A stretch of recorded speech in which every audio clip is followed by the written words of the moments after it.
Hi, my name is Sasank and you are watching University Things.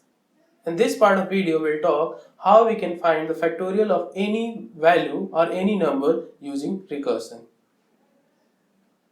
So for that, let's discuss what is factorial of any number. So let's take, if we had to find the factorial of 4. Factorial of 4 equal to 4 into 3 into 2 into 1.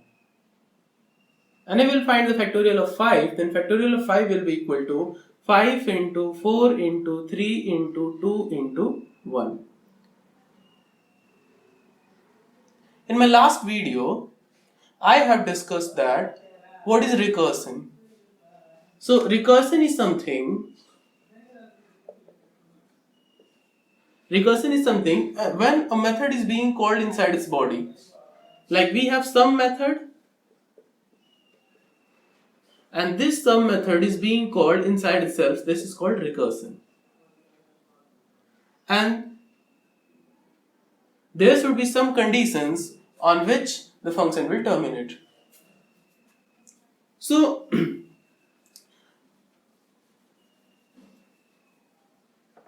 what we are observing from this pattern, we are observing that factorial of 4 will be equal to 3 factorial. Factorial for 4 will be equal to 3 factorial into 4. Factorial of 5 will be equal to 4 factorial into 5. And what about factorial of 6? Factorial of 6 will be equal to 5 factorial into 6. What about factorial of 7? Factorial of 7 will be equal to 6 factorial into 6.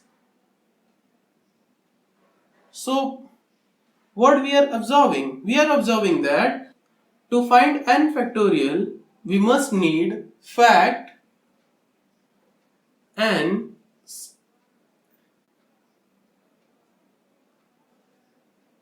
factorial n equal to. So factorial n will straightly be equal to fact n minus 1 into n.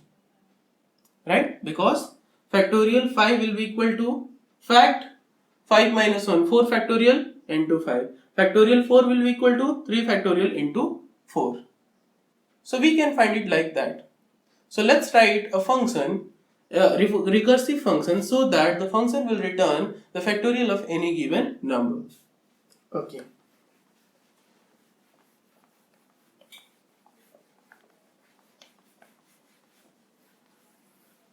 So I am taking a function fact and taking as parameter n.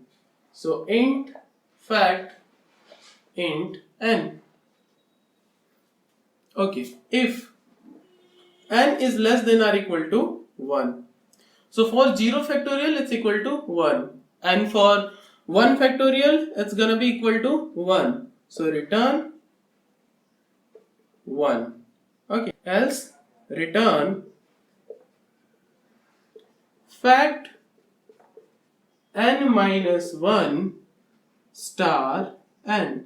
This function will return the factorial of any given number. Although we can write the same function using iterative way. So the iterative way needs loop. Okay. So to writing the factorial of 5, we need 5 into 4 into 3 into 2 into 1. So loop 5 बार चलना चाहिए. Loop must be run up to 5 times. Okay. So I'm creating another method like int fact and then I'm taking parameter as n. Int fact equal to 1 and for int I equal to 0, I equal to 1 in fact, I is less than or equal to n and then we have I plus plus. I equal to 1, I is less than or equal to n and I plus plus. Okay, and then we have to update the value of fact. Fact equal to fact star I as we have done for sum. And now finally return what? Return fact. So this function should return the factorial of any given value. So this is iterative way and this is recursive way. So let us analyze this method.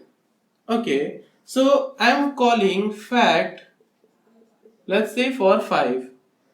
So is it less than or equal to 1? No. So we have to call for n minus 1 and we have to multiply, and we have to call for 4 and multiply by 5.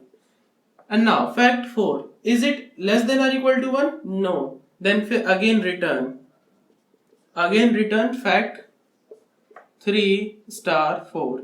Is it less than or equal to 1? No. Greater than or equal to 1. Then again return fact 2 star 3. Is it less than or equal to 1? No. Then again return fact 1 star 2. Is it less than or equal to 1? Yes. Then this function will return 1. This function will return 1. 1 into 2 will be equal to 2. So 2 will return here. 2 into 3, 6 will return here. 6 into 6 will return here. 6 into 4, 24. 24 will return here. 24 into 5, 120. Then 120 will return here. So this function will return 120 for 5. So this is true. Okay, let's analyze what is time complexity for this function. For n equal to 5, we have to call 1, 2, 3, 4, 5. For n equal to 5, there is 5 calls. So time complexity is of order n. Time complexity is of order n. And let us analyze this one. For n equal to 5, we will have to run loop 5 times. For n equal to 6, we will have to run loop 6 times. So that is why time complexity in this function is of order n. So here, time complexity in iterative way is order n, and time complexity in recursive way is also order n. Okay, but which one is better?